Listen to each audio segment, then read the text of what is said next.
Donc l'objectif des fractions, c'est vraiment de mettre les élèves face aux œuvres et d'essayer de les initier à l'art contemporain. Nous avons depuis 3 ans, avec la DESDN, mis en place ce dispositif pour essayer de faire en sorte que tous les centres d'art du département participent à ce projet pour qu'ils puissent associer leur programmation, leurs expositions, leurs œuvres à un travail en classe avec les élèves. Ce qui donne effectivement des projets assez riches sur tout le département. Ce projet consiste à rencontrer des œuvres, à rencontrer des artistes, à avoir aussi des œuvres dans les classes grâce au partenariat par exemple avec le Centre national des arts plastiques. On rencontre l'œuvre. Après avoir travaillé dans les classes avec les élèves autour de l'œuvre, mais qu'ils ne connaissaient pas, qu'ils n'avaient pas vu, nous avons organisé avec toujours le Centre national des arts plastiques et le domaine national de Saint-Cloud une journée Garouste au domaine national de Saint-Cloud pour découvrir l'œuvre et surtout pour rencontrer Gérard Garouste. Cette journée a été la concrétisation d'un certain nombre de projets. Nous avons proposé aux élèves de faire un certain nombre d'actions dans le parc pour répondre un petit peu à l'œuvre qui venait d'être installée.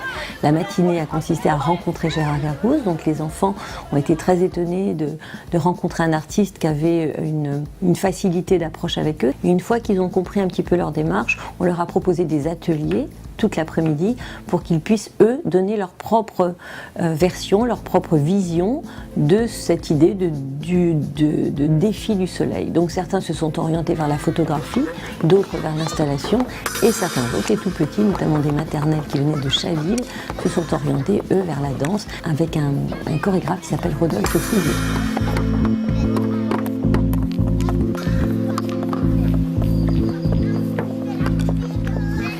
J'enseigne les arts appliqués à des élèves qui sont en section production graphique et donc j'ai voulu, à partir d'une œuvre d'art, les mettre en situation de produire des images et des images qui viendraient d'eux et qui seraient justement des images interrogations.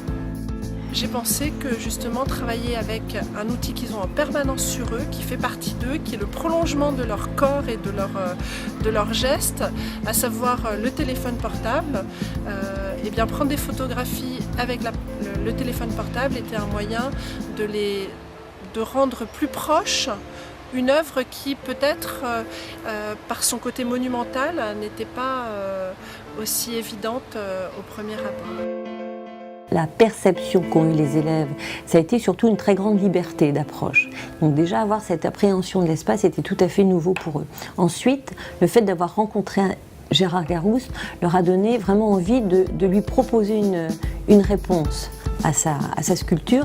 Il a lui-même dit dans son intervention qu'il exposait une version de cette idée de dualité, de défi, et l'intérêt des élèves, c'était justement de répondre à Gérard Garouste par une autre proposition qui leur était personnelle. Nous avons proposé aux enseignants qui s'inscrivaient dans ce dispositif de montrer un petit peu quelles avaient été leurs démarches. Donc nous allons organiser une restitution sous forme d'exposition qui aura lieu au domaine de Saint-Cloud à partir donc de la semaine prochaine. Et cette exposition rendra compte de toutes les propositions qui ont été faites par les élèves de l'œuvre de Gérard Garouste, le défi du soleil.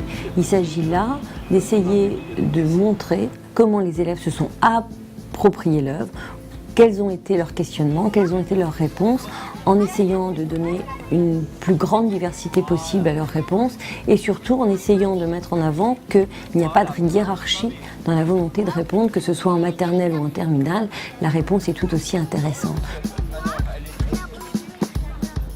Les élèves, quand ils font ce genre d'expérience, ont toujours en eux le sentiment d'avoir grandi. Pourquoi ? Parce que tout d'un coup, on leur offre la possibilité de travailler d'une part en autonomie et d'autre part de s'exprimer. En cours, on n'a pas toujours la possibilité, compte tenu des horaires, compte tenu de la contrainte de l'emploi du temps de l'enseignant, d'avoir cette approche-là. Et la rencontre avec un artiste est toujours l'occasion de tout d'un coup d'avoir une démarche de création, une démarche d'exploration, une démarche surtout de réussite. C'est important que les élèves abordent les œuvres et abordent l'art contemporain de la maternelle à la terminale, car ça fait partie de leur construction d'élèves en tant que citoyens et surtout, ça s'inscrit dans le socle commun de compétences. Et c'est important que les élèves, dans ce socle commun, abordent l'art. Donc on est là dans un dispositif qui va les accompagner dans une démarche d'appropriation d'œuvres d'art contemporain et qui va les accompagner ensuite dans toute leur vie d'adulte pour comprendre l'art contemporain et pouvoir ensuite aller voir des expositions avec leur famille. Et l'idée suprême, c'est de pouvoir ensuite laisser libre cours à leur imagination pour qu'on ne fasse pas forcément des artistes, mais en tous les cas, on fasse des consommateurs de l'art et des gens curieux et cultivés.